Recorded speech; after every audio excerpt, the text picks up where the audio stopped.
Welcome to the TryPod, where we break down the NRL every game, every week from a punting perspective. I'm Jacob Wynn, he's the Padonis.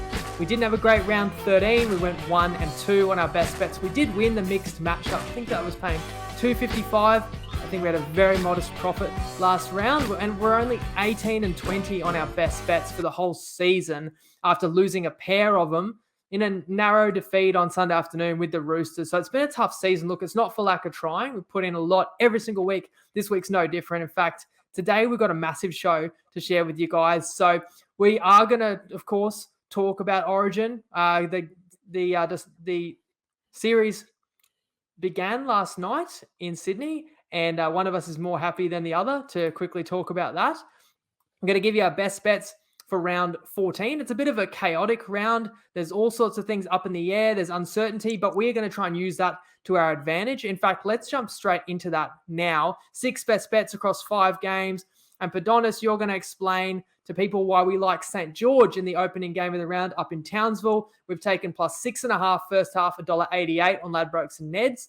We've also taken plus 2.5 try handicap at $1.80 on Dabble. You can copy that from me right now at Jacob Wynn.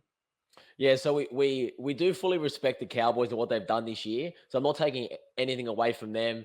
But this is more on a play that, given their ladder position, and I think Todd Payten's going to look towards finals a bit. And I would be very surprised to see their 3 Origin stars in Holmes, Nanai, and Cotter back up and play for this game.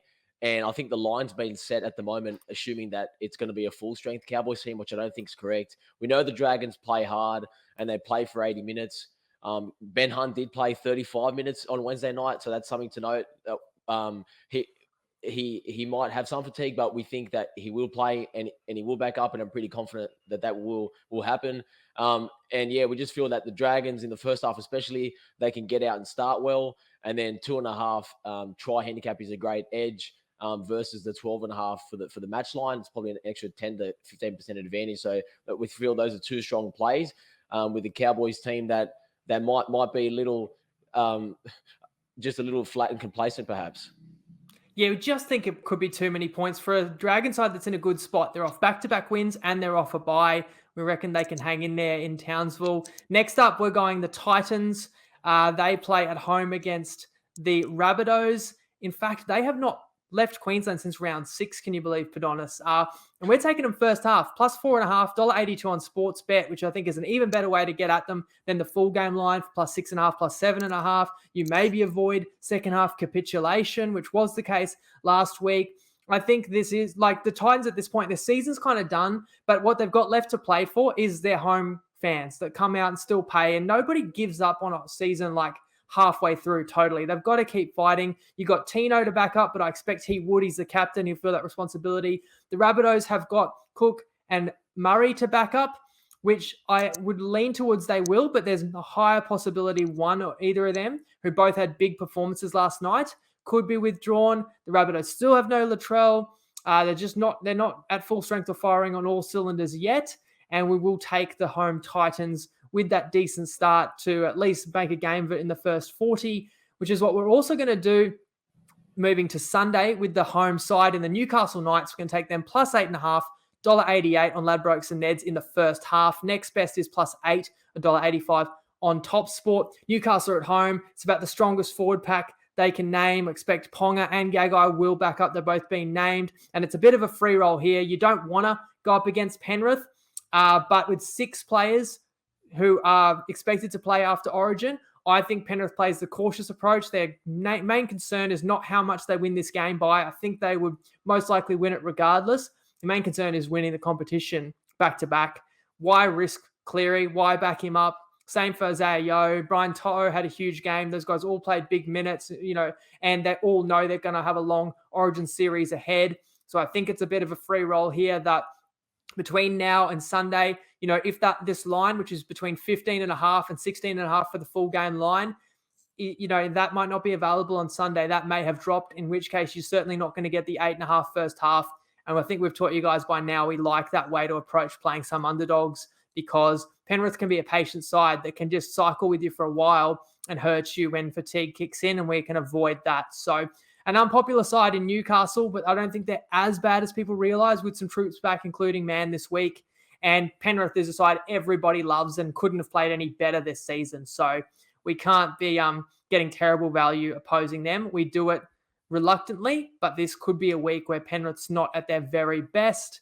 Straight after that, we're going to take the Cronulla Sharks, who play at Redcliffe against the Reeling Warriors, and we're taking Sharks to win both halves, which is $1.85 on Bet365. Next best $1.80 on Sportsbet.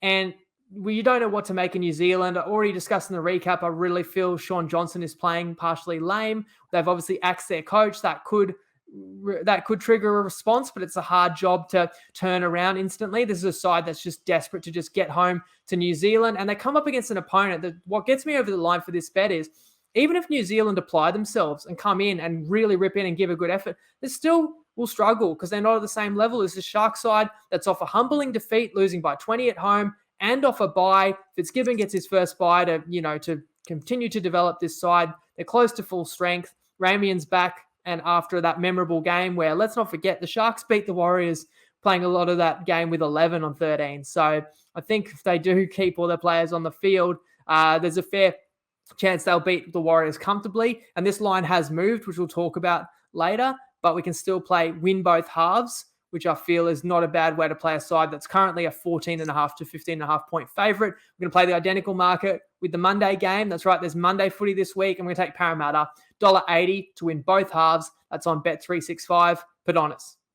Yeah, so as we know, the Eels largely avoided Origin with Gillard and Paulo, the only two guys that played for the Blues. And Madison had a small... Sorry, Madison as well. They didn't cameo, play... Yep.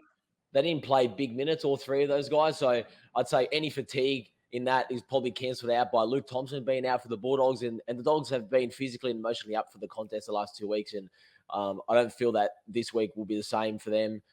They're an inferior outfit across the park, and the Eels are just starting to round into a bit of form at the right time of the year.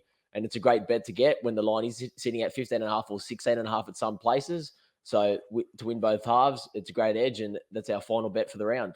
And those three middle forwards, it's the longest turnaround to Monday. I think it's unlikely they'd lose any more than, let's say, one at the most. The Parramatta's off the bye, and it's not a bad spot to go against the Dogs because they've had two big games. The Belmore game was a big game for them in the context of their season, and then playing against Penrith and having a chance to play Penrith with no Origin stars and, a couple of players facing former or future clubs. That was a big one too. And it's going to be a tough ask now Sunday afternoon. And Mike Acevo is back for the Eels as well, bolstering their back line, which was probably the one nitpick or the one hole you could poke in. Parramatta has been a bit thin on outside backs, but Blake was back the week before. They're getting healthy. You're right. I think they could do a job on the Doggies as well. So like that. So that's 5 games, 6 best bets. We'll talk about the whole round, but let's talk about Origin. I want to shout out the Axe. He was the closest and probably the best of anyone on our Monday preview show. He did pick Queensland by 4. They won by 6. And he picked Munster man of the match, man of the series. Well, he's got the first part of that right. I'm just going to give a couple global thoughts, and I've got some notes here, Padonis, and you just go back and forth with me. The game kicks off too late. Why does the game kick off at 8:20 on a weeknight? It's not good for the crowd. It's not good for people watching at home. Not good for getting kids involved. Channel 9, because you have to watch it on 9. It's not live on Fox. One thing, just a random thing, maybe just me becoming a grumpy old man. They don't seem to ever show you replays. Fox has this thing where they'll put the live action in the corner and they'll show you a replay of something that was incredible just after it happened. For example, Munster come up with like a couple of key strips and stuff, and the game just carries on. And you'd like to actually see that again because it happens in a blink of an eye, and you want to know, was that a knock on? Well, like, how did that ball come out? And I feel like they don't get replays happening, but I guess that's just a couple of gripes. The match itself, boy, it started lightning fast, didn't it? Yeah, it was an incredible atmosphere, and I can't comment on the Channel 9 thing because I was at the game live, and I do feel your pain starting so late. I think it was 8:10, and everyone is looking around thinking, when are they going to start to come out? And then when they do come out, you got another 5-10 minutes after that for the anthems and a warm-up again. So, yeah, it does take a toll because people don't get home till 11:30 at night, and you're trying to make it an entertaining product and get kids involved, but that's pretty hard for them to enjoy. But to the game itself, I felt it was more of a traditional Origin match that we've seen in past years, whereas the last 2 seasons, we've seen with the speed of the game increasing and the fatigue that there's been a lot more points and an open ruck. But I felt that this one was a lot tighter in the middle, and very slow play the balls compared to the last few years. So a bit of a throwback to what the NRL has been trying to change over the last few years with these rule changes. We didn't quite see that in full effect. It was a pretty open contest, back and forth game. I thought the Blues were on top early, and then when Carrigan came on in the first half, I felt that was a bit of a momentum change when Gillard came off as well. I thought he was playing well, and then Queensland got on top for large periods in that game, but felt there was a couple of dubious calls that could have went either way, and it's pretty hard to say as a Blues fan because people might think I'm a bit biased, but I did feel like the rub of the green went to Queensland in some of those big moments. I think back to that Daniel Tupou forward pass to Tedesco. I thought that was a try. And then 5 minutes after that, I think Queensland go up the other end and Kalen Ponga throws a pass that hits the ground to Cobbo before he grubbed it to Gagai, and I thought that pass was forward as well. So that was, and I was sitting right there when it happened there. So those two close calls, you could say it was a 10-point swing there, but I felt Queensland did enough in the first 20 minutes in the second half to deserve the victory. And then, especially given some adversity, they had a man down with Coates coming off after he got injured in a tackle when he tackled his ex-teammate in Stags there down the sideline, and then they had to have a reshuffle. Capewell went into centres. Valentine Holmes went into wing. And you could say that was also a blessing in disguise because Valentine Holmes going into wing allowed him to make a cover tackle where he recovered a grubber from Tedesco in the second half when it looked like Cleary was going to get there for all money. So I think the Blues had enough chances in that game in the second half. They felt a bit panicked, and it did feel like that the Blues were the better team with the ball. They just didn't have the right space. Queensland pressured them well. I don't think I've ever seen a performance where Cleary was on the back foot so much and he was pressured on last tackle. I think it was his worst kicking game I've seen in a long time.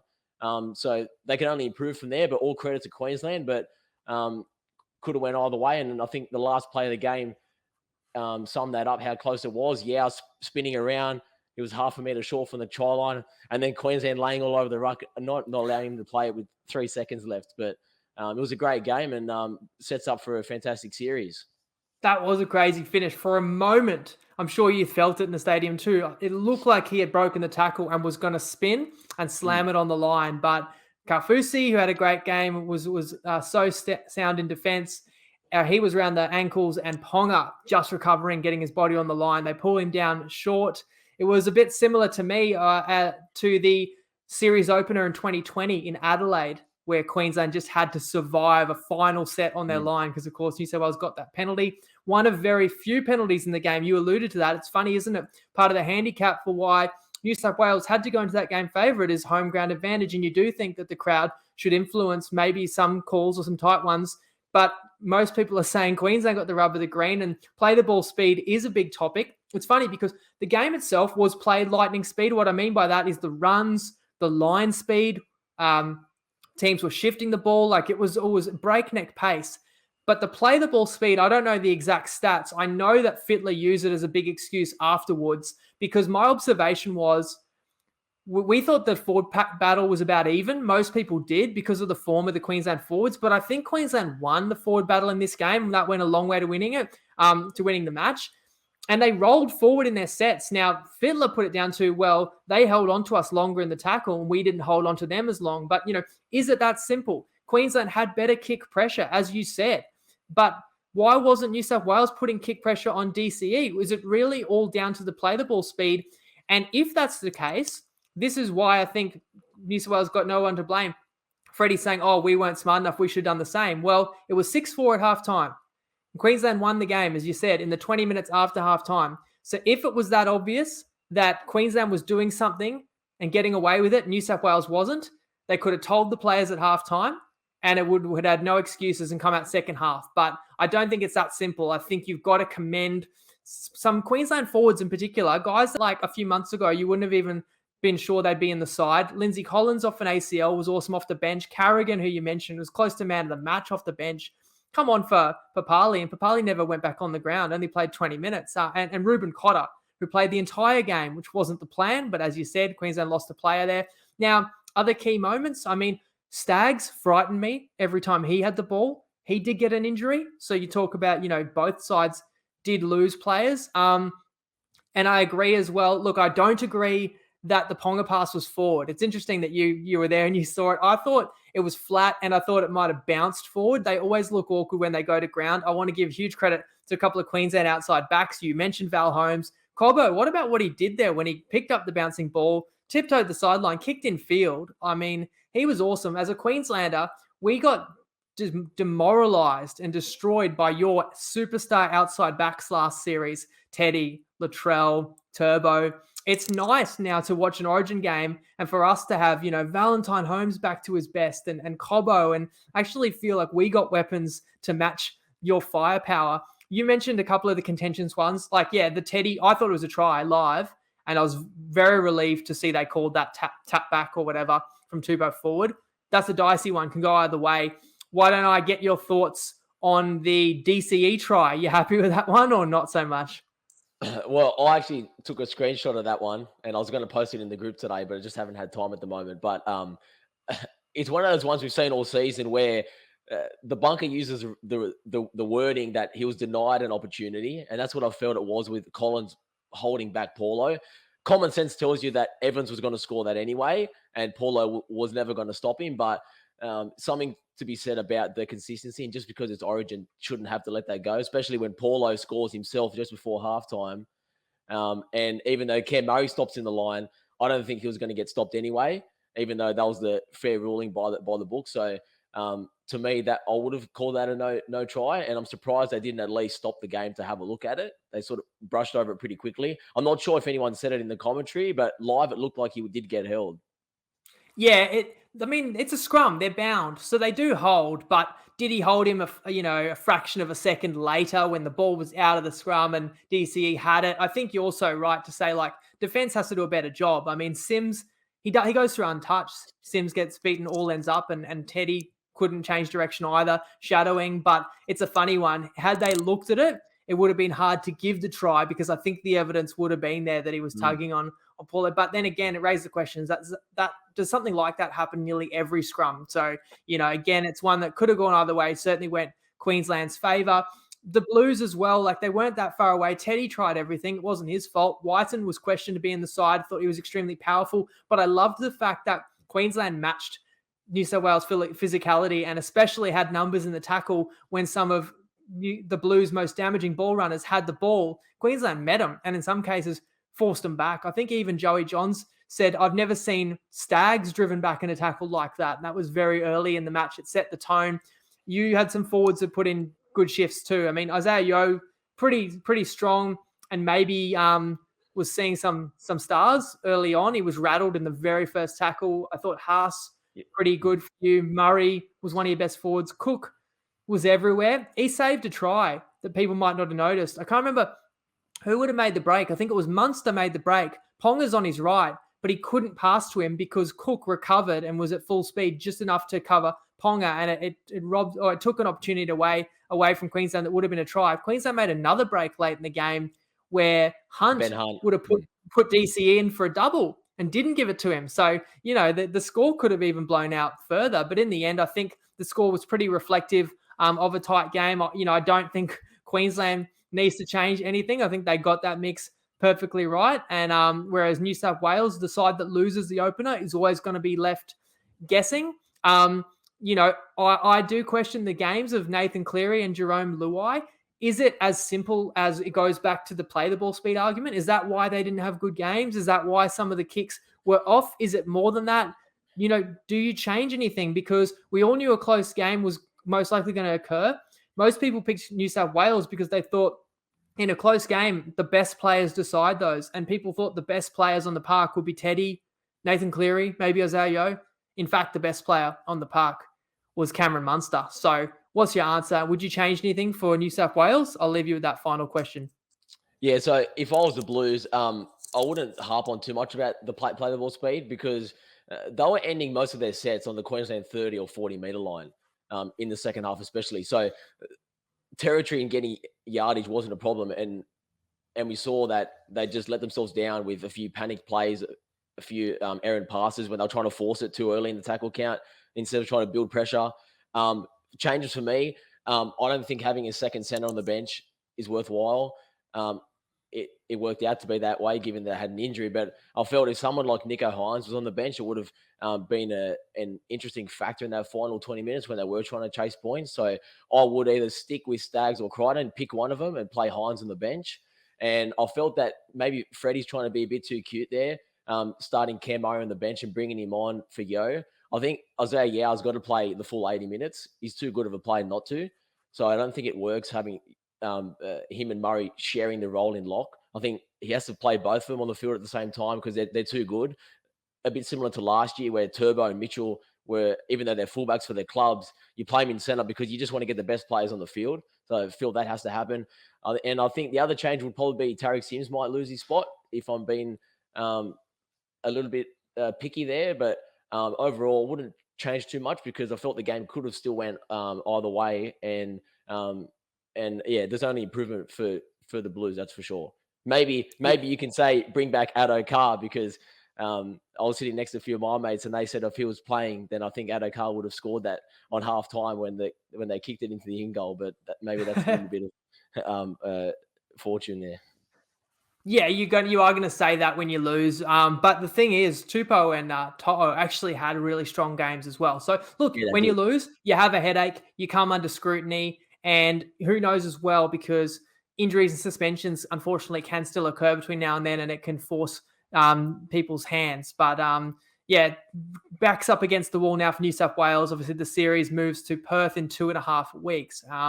And it's going to be do or die for them, and nobody is saying that they can't do it. That's for sure. Let's cruise through round 14 now. Actually, before we do, we'll get a market watch and update, and Tristan might have a word on how Origin panned out for the bookies as well.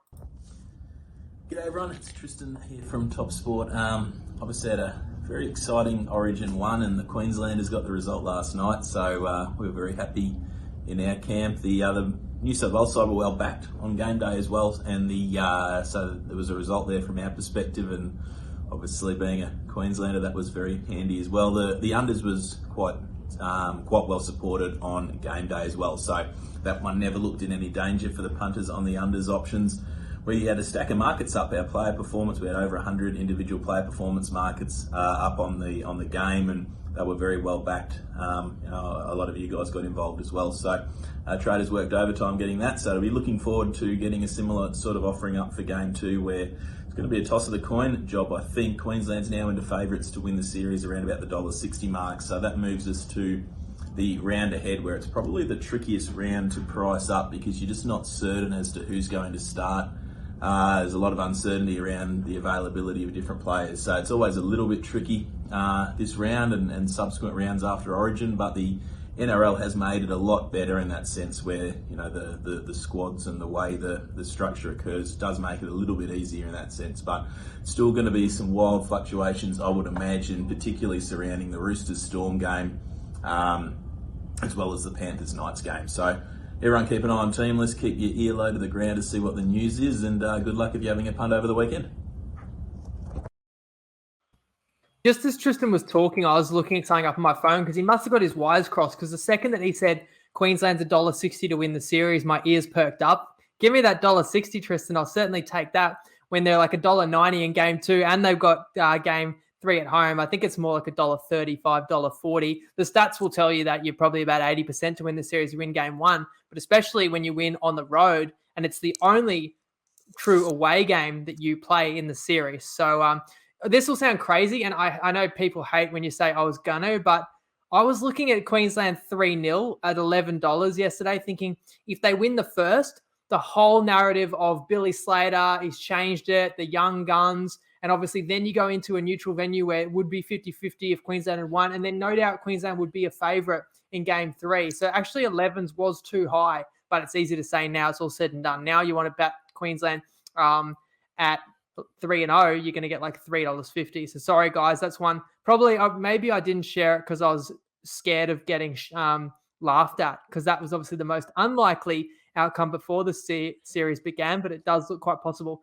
I'm kind of stalling now because I'm trying to bring up the lines for the games, but I think I've got it here.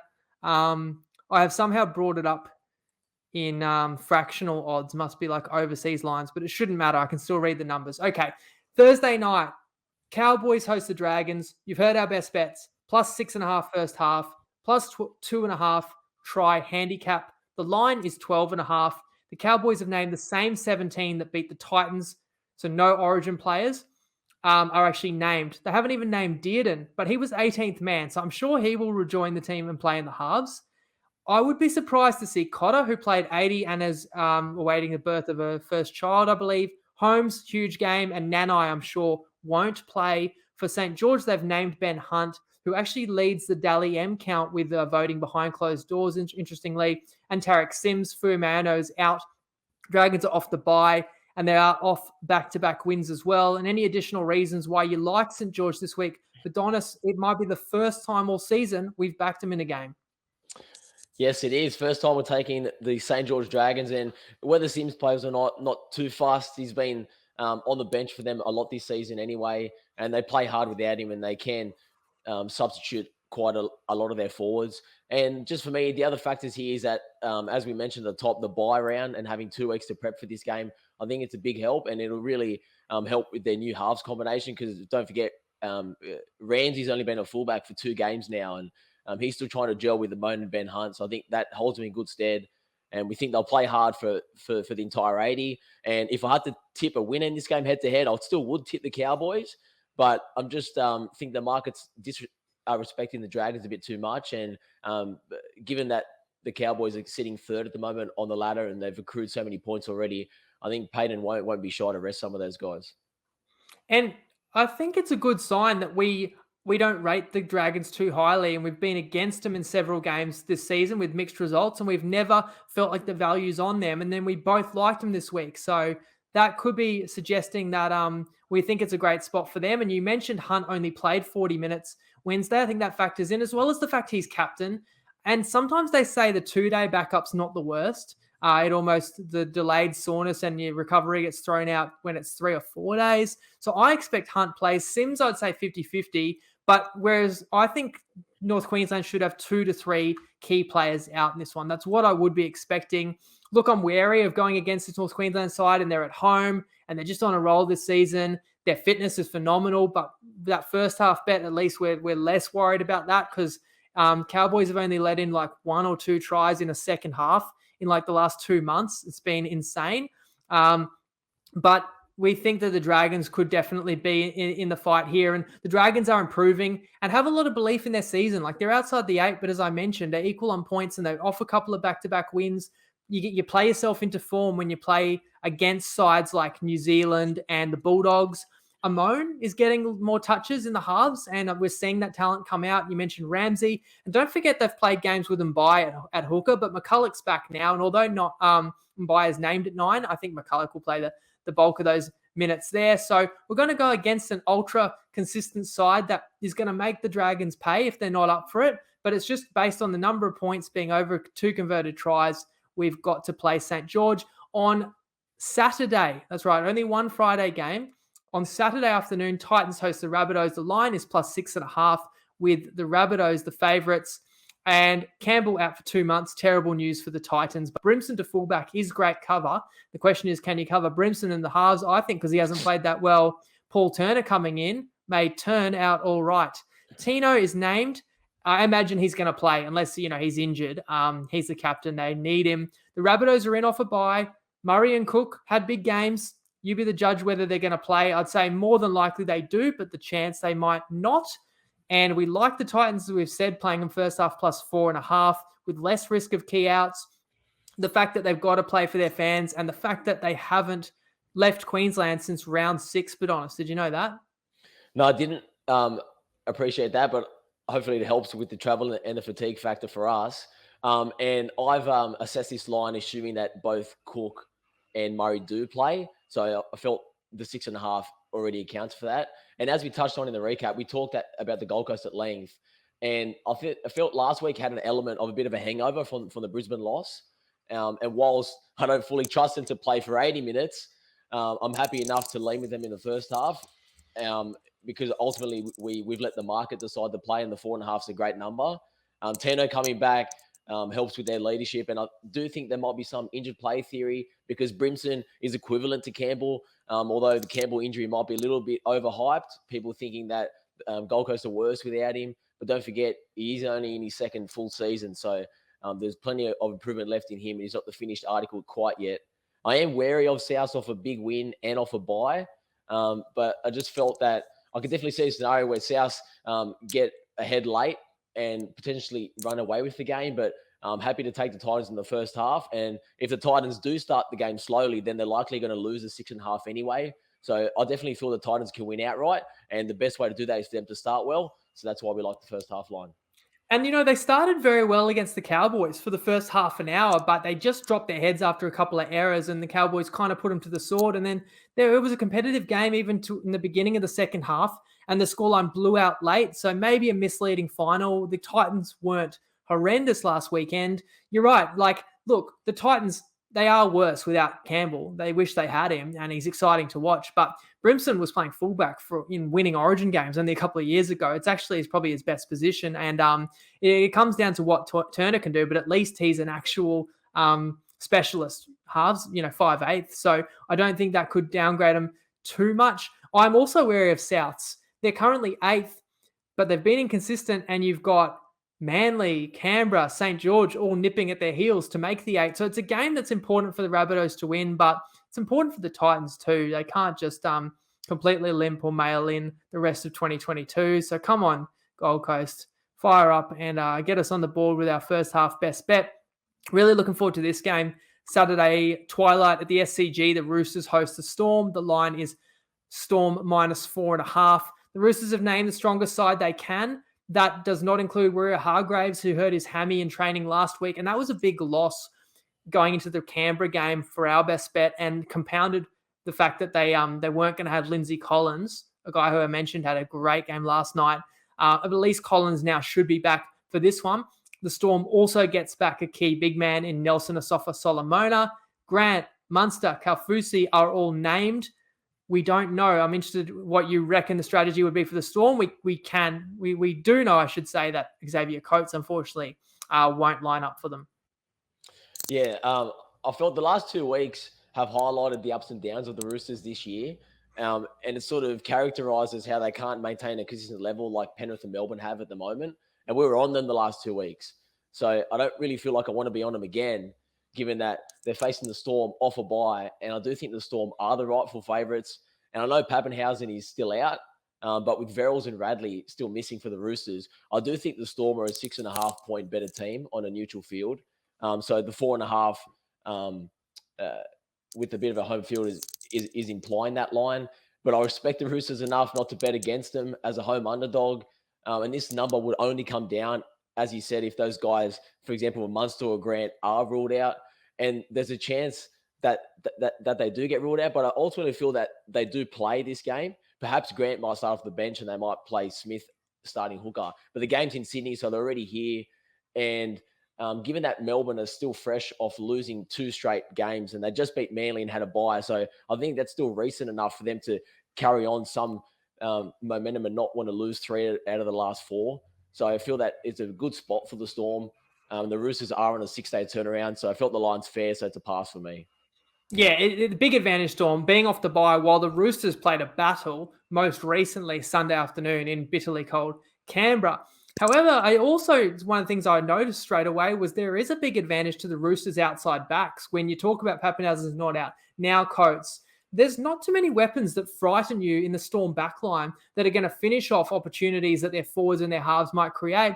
And on the other side of the coin, they've got less experienced combinations that we've seen exposed. And they're going to have their hands full dealing with the likes of Teddy, assuming he backs up, and Manu, who wasn't his fault that the Roosters didn't win on Sunday, and Tupou coming back in, and Suwali. So, again, I've mentioned a couple of guys there that played Origin, but it's a very important game for the Roosters. So I tend to think those players will play being the home game. And with the bye in a couple of weeks, I feel like the Roosters just need to push for the next two very tough opponents, Melbourne this week, Parramatta next week. So I actually lean to the Roosters. I could see them winning this. And I wouldn't be surprised if news comes out in the next day or two that Munster or Kaufusi, Grant, because he did have the groin complaint earlier, if one of them's out. I certainly wouldn't be surprised if the Chooks win this outright. But going back to what you said, the Storm don't mail in any games, and they are fresh. They've got the stronger bench. They've got the stronger forward pack. And on the other side of the coin, if all three of those stars play, you know they mean business. And I could see Melbourne overwhelming the Roosters, and they could easily cover the line as well. Saturday night, another good clash. Brisbane hosting the Raiders. The line is 5.5 with the home team favoured. Adam Reynolds returns. He's missed 2 games, and then Brisbane had the bye.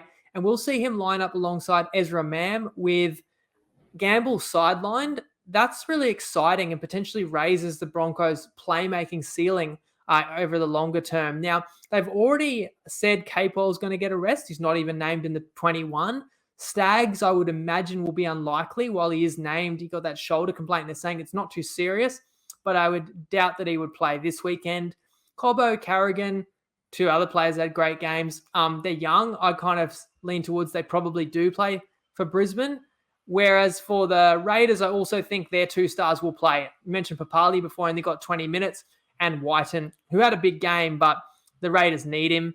They do miss Rapana, who's suspended, but Harawira Naira is back. Your thoughts on this one? Yeah, so the one on other player just there is Payne Haas, and I do feel that Haas will play here, given that the last time he played at home, he was getting booed by his own fans. So I feel that it's a strong enough edge for him to want to play and not look weak in front of his home fans.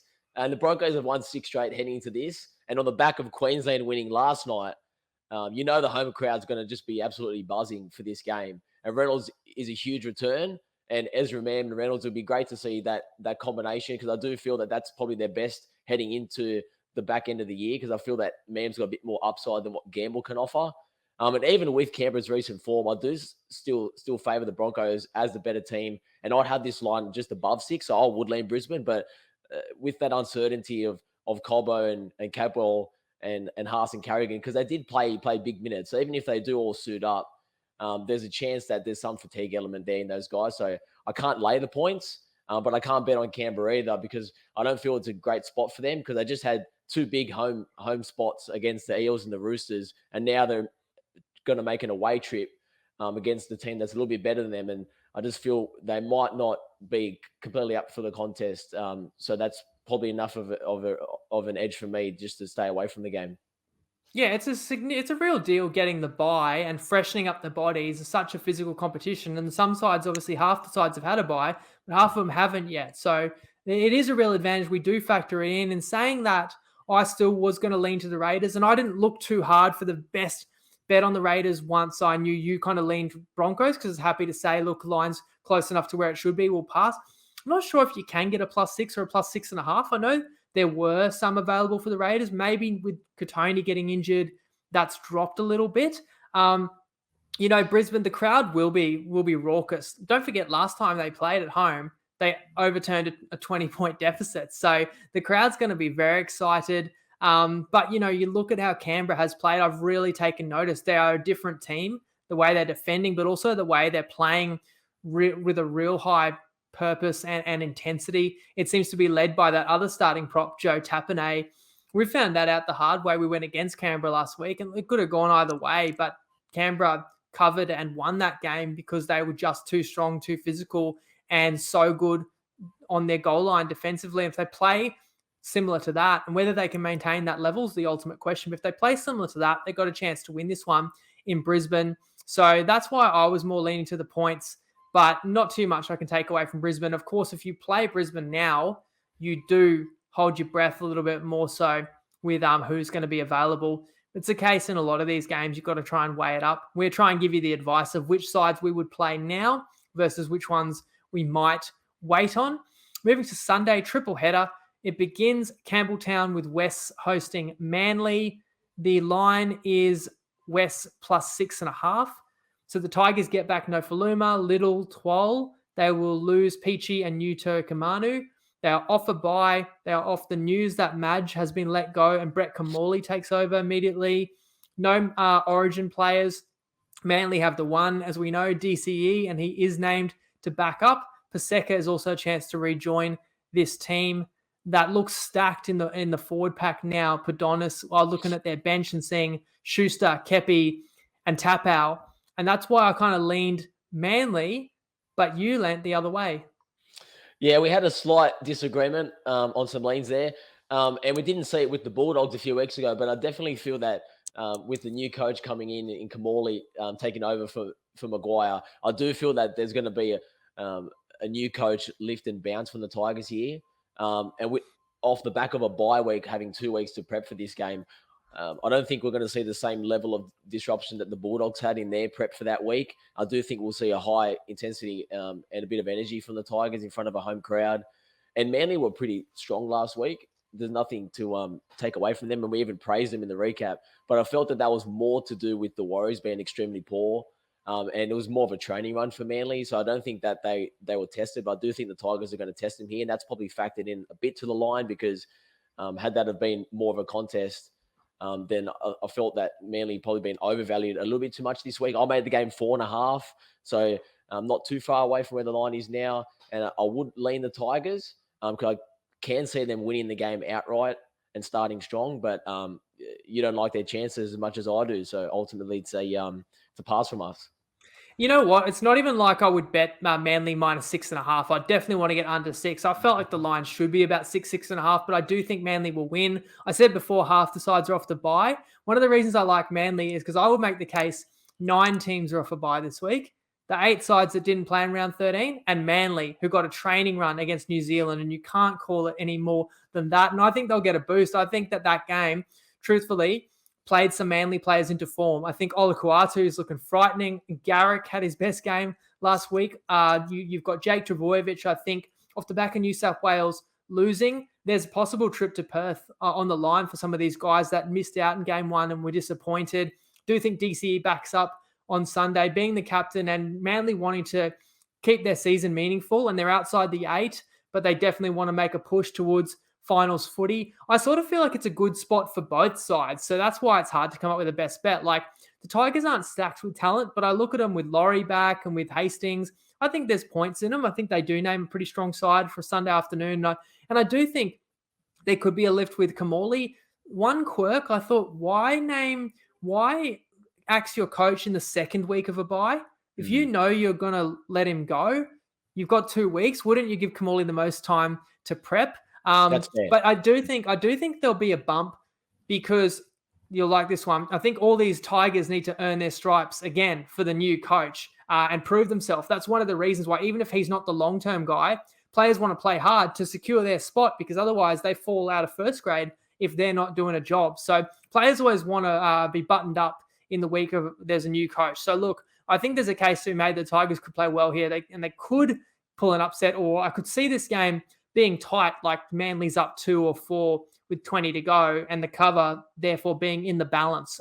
We were really close to wanting to play either team 1 to 12 because I couldn't see Manly losing 13 plus, and you'd make that line from 6.5 to 12.5. But I think we could share it now as a bonus play. It was $1.79. I'll share it now. Yeah, so it's $1.79 on Sportsbet, and that's not a same game multi. That's just the standard market there that they have under the margins tab. So that's a pretty strong play for us. Not quite enough to make it an official best bet, but strong play for everyone else out there. Yeah, we've got to draw the line somewhere, so we just make it easy to follow and say, look, our best bet will never be lower than $1.80 in price. It doesn't mean we don't find some bets that are high $70s that we love as well from time to time. We've got to let them go. Maybe you guys can still make something of that, jumping on as a single or for a multi-leg. We'll give you as much value as we can. Now, here's a bet that's not going to be too popular. The Knights host the Panthers. The line is 15.5. You know that the Panthers are the favoured side. It's our jersey giveaway game, and I've seen people posting images of their jerseys coming in the mail, and a bunch of people got some sweet, clean Origin jerseys. Plenty more getting given away, 1 or 2 every week. So comment who you think will score the last try in this game and the minute you reckon they'll score for the tiebreaker. The Knights will be without Saifidi, who was injured in the win over New Zealand, and then they've had a bye that's allowed Kurt Mann to come back in the team. He's off the bench. Ponga and Gagai are named to return, and I expect they will. For Penrith, they've got all 6 Origin representatives named, but I was digging around. I did read articles suggesting Penrith will be cautious with their stars. They've got the luxury of ladder position. They've got great depth, as we saw in their 12-point win last week. So I throw to you, Padonis, but I'll remind people our best bet, Knights plus 8.5 first half. Yeah, so just to clarify for everyone, this bet for us is not a play on the Knights. It's more of a play against Penrith at not full strength, if that makes sense. Because we definitely feel that there'll be a couple players that are rested from the Panthers, because we do admire and respect how good they are at full strength. But we saw last year their goal is to September and beyond. So I definitely see 3 or 4 guys being rested. And if we look at it from a line perspective, at full strength, I felt the line was sitting at around 19.5. So the market is accounting for some factor already at 16.5. But then there's also a chance that we get the line closes at 10.5. And that will definitely be the case if Cleary, Yao, and Martin, for example, are all rested. And then if the line was 10.5, then the first half line would probably be sitting around somewhere 4.5, 5.5. So to get an edge about 3.5, 4 points better than the market in a worst case scenario is pretty good for us. And then at the other end of the spectrum, if Penrith were at full strength and the line moved to 19.5, then the first half line would probably be 9.5. And we're already at 8.5. So that's pretty much identical. So it's a great free roll market we found.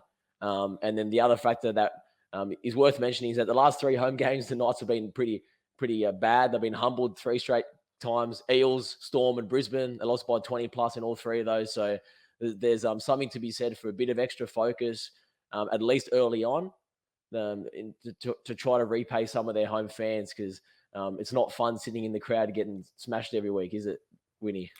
And the point that you made there about, like, there's uncertainty. There's a lot of players involved. This game's probably got as many Origin players involved as any. So we don't know what's going to happen, but things could go in our favor or against us. That's what we think. There's more likelihood that things could go in our favor because the Knights aren't playing to win the comp. The Panthers are. So the Knights are thinking more short term. They're thinking, let's give a good account of ourselves at home against the champs. Penrith's just thinking we can win this game with or without Nathan Cleary, to be honest. Got the depth, right? It's what we call asymmetric risk, and that's why we like to jump on at this point in time. If you like Penrith, if you disagree with us, I would wait. And either then you have the confidence in knowing these guys are all in, or you're going to get a lower line or better odds on Penrith once a few, could be withdrawn. Now, let us know, guys. So my pronunciation is not perfect, but considering that we all probably think Isaiah Yeo is one of the best 5 players in the world, we should probably get his name right. I know some people call him Yao. I think it is Isaiah Yeo. Correct me if I'm wrong, anybody in the comments. Moving on, I will give the Knights a little bit more credit. I won't say it's a pure, let's bet against Penrith and hope they rest players. That burned me last year. I'll tell you what the game was last year.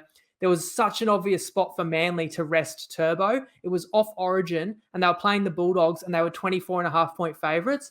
And I said, I'm taking Dogs plus 12.5. They're stupid. Manly are stupid if Turbo plays in this game. There's no need.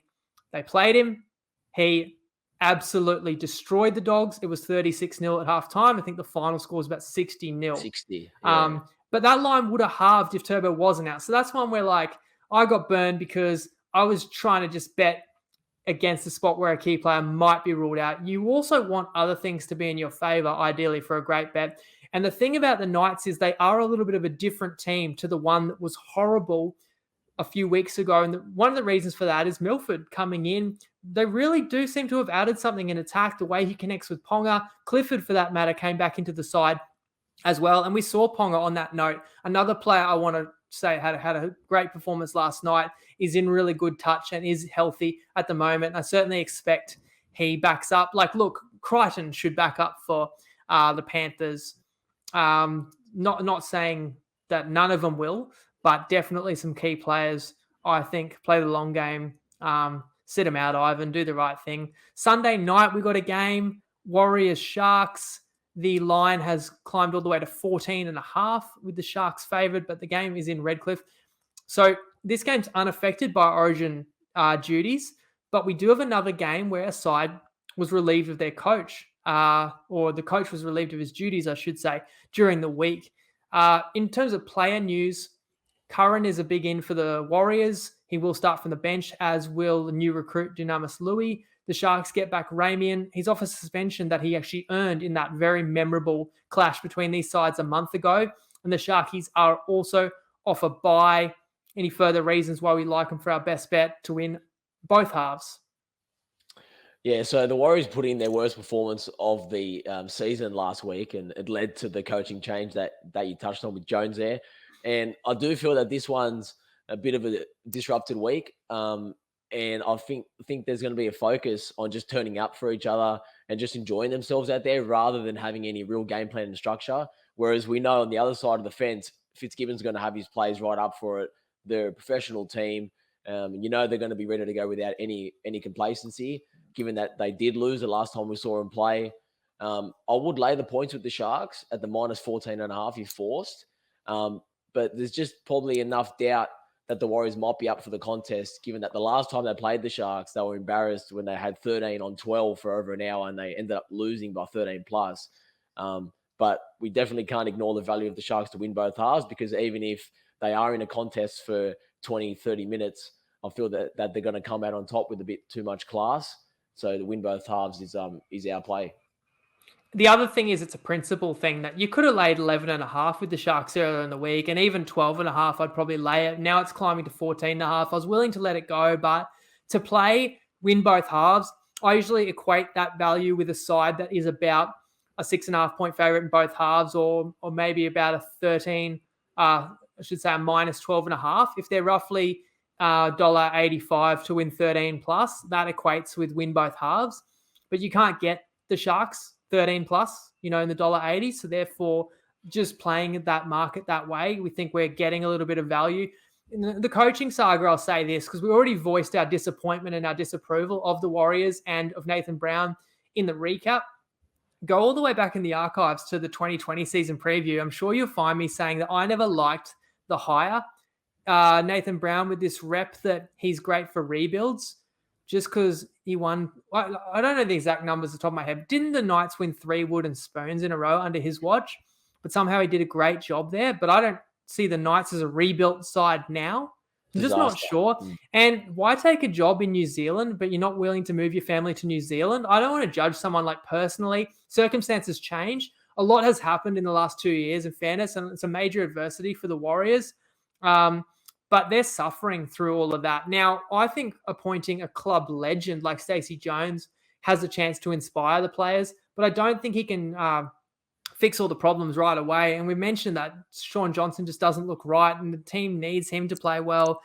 They've got Walsh trying his hardest, but very little else in attack. So I wouldn't play New Zealand. I'd need the line to be so high for me to really talk myself into that.